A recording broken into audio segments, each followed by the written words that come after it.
Hey everybody, Martin here with Path Followed. Today we're going to be talking about defining a leader.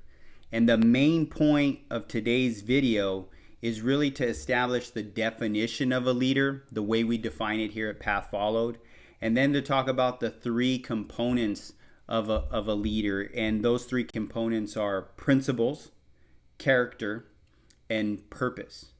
Now, the degree to which these components are used and aligned will really explain how effective of a leader you can be. And so we'll take a look at that and what exactly that means. We'll actually put it in an example. We'll use Abraham Lincoln, who's a great example of an exceptional leader, and how these three components, along with the definition, help explain why and how Abraham Lincoln was such a good leader. And so with that, let's go ahead and jump into this and look at the definition of a leader. The definition of a leader is a person who can guide and grow principles in others. I'm going to say it one more time. A person who can guide and grow principles in others. That's the definition of a leader in the way we view it here at Path Followed. And again, as I mentioned, there are three components that tie into this definition. And that first component I mentioned were principles. It's in the definition there. And so this first component, when we are talking about principles, what we're getting at here is that a leader must know and understand his principles. And the reason being is because the principles are basically the foundation of leadership. It's that ground level or the load-bearing part of leadership, if you will. And so when we take a look at what exactly are principles, a definition is a fundamental truth or a proposition that serves as the foundation for a system of belief or behavior or a chain of reasoning. So that's the definition of principle. Or another definition of principle is a general or basic truth on which other truths or theories can be based. And so when we're talking about principles and leadership, and that being that foundation of leadership, that basic part, it's that fundamental or basic truth. In order to be an effective leader, you have to truly understand where you stand and what those principles are. And so I wanted to reference a quick little quote here about Abraham Lincoln and his principles. It says, Mr. Lincoln's political principles were based on the American founding, which he studied from an early age. Those principles combined reverence for the Declaration of Independence with respect for the Constitution.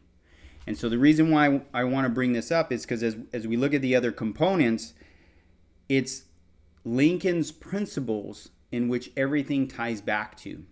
And so understanding that he had a reverence for the Declaration of Independence and the Constitution starts to build the foundation on which established him as a pivotal and important leader for our country. And so moving on from that, let's go ahead and now look at the second component. Okay, the second component, character. Now, when we're talking about character, what we're really talking about is the mental and moral qualities distinctive to an individual. Now, we're not necessarily talking about personality here. We're not saying, like things like, oh, that person is funny or optimistic. Things along those lines, along the personality trait line, those are easier to notice. And so when we're talking about character, those are things that are generally speaking harder to see. And so for example, if we're talking about honesty, right? To find out if somebody is honest, the only way you can really, begin to see that in an individual is usually through time or in specific situations. Same thing with like integrity, right?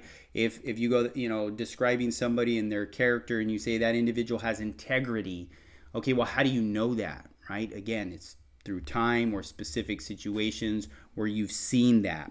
And so I don't want to get too caught up in the psychology of things here, but when we're talking about character, what we're really talking about, again, is that mental and moral qualities of an individual. Take that and let's add that to our example when we're talking about Abraham Lincoln. And what we'll see there is that his character, right, his mental and moral qualities were consistent with his principles. And so I wanted to take an example, another quote here about Lincoln to talk about his principles and then how that relates to his character. It says, Lincoln's principles were evident without being preached.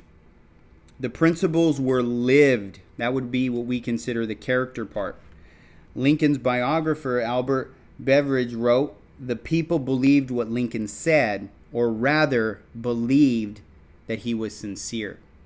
And so again, using our example, we see how these components start to build on each other. You have principles, that character, which is on top of that, are coming together. There's that alignment, there's that consistency.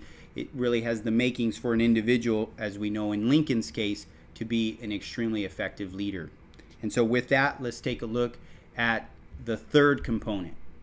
The third component is purpose or aim.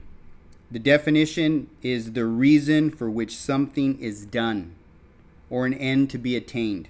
Basically, what is the aim, right? All leadership books, they'll talk about what is the goal, what is the aim, what is the purpose, and that's predominantly where they focus, and rightfully so. But again, at Path Followed, we have the other two components that we address, because again, when you find yourself in these leadership positions and evaluating whether or not you're effective, you have to step back and look at that foundational level. What are your principles? What mental or moral qualities are you exhibiting based on those principles? And then does that align with the purpose or the aim in which you are trying to achieve? And so with our Abraham Lincoln example, his goal, his purpose, his aim was to preserve the Union. That was based on his understanding of the American founding, right? The Declaration of Independence and the Constitution. And so based on those principles, Abraham Lincoln had the unique mental and moral qualities. His character was in alignment with that, allowing him to address the issue. And so because of those core principles, it established his character. That alignment with the issue facing the nation allowed Lincoln to establish himself as a great leader.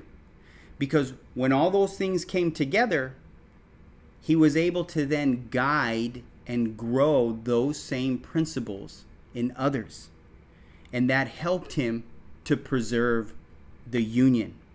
That's what great leaders do. They guide and grow principles in others.